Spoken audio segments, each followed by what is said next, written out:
आगाज न्यूज राजस्थान। चलिए रुक करते हैं समाचारों की ओर।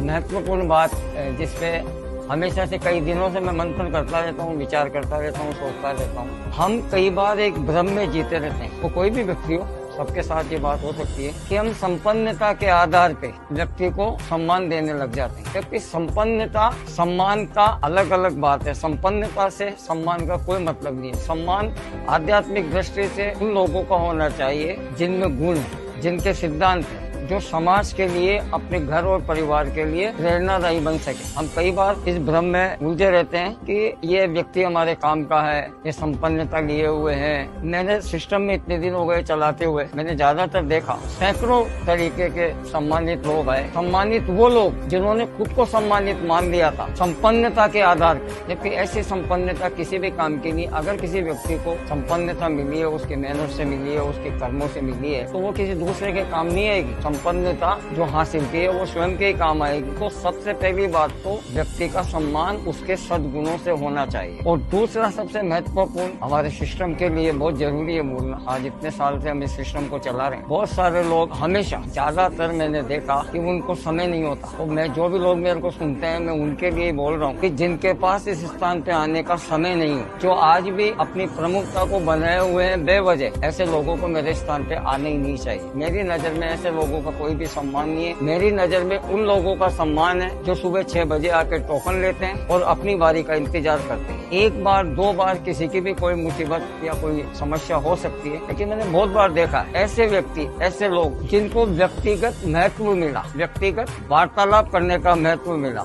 व्यक्तिगत व्यवहार अलग है और धार्मिक और आध्यात्मिक व्यवहार अलग है, उसमें दोनों में फर्क होना चाहिए। तो हमेशा मैंने ये महसूस किया कि व्यक्तिगत व्यवहार का फायदा उठाकर इस क्षेत्र में, आध्यात्मिक सिस्टम में, हमारे रविवार को समस्याओं पे बात करने की बात पर भी अपने आप को एक प्रमुखता से हमारे सेवादारों के बीच में प्रस्तुत करते हैं। जबकि सेवादारों की सबसे बड़ी विशेषता ये है कि हमारे स्थान पे आज जो भी सेवादार 20-20 साल से जुड़े हुए हैं, उनकी सेवा की कोई कल्पना भी नहीं कर सकता। इतनी सेवा में अपने सारे घर गृहस्थी के काम छोड़ के वो हमेशा सेवा के लिए तत्पर रहते हैं। तो मैं हमेशा सबको यही कहूंगा कि किसी भी धार्मिक स्थान पे जाओ, अपनी श्रद्धा से, अपनी आस्था से जुड़ो। ये बात दिमाग में मत रखो कि तुम्हारी हैसियत क्या है, तुम कितने संपन्न हो, इससे कोई फर्क नहीं पड़ता। हाँ, अगर किसी के पास गरिमा में पद है, उसका सम्मान होना चाहिए। बोल गुरुदेव भगवान।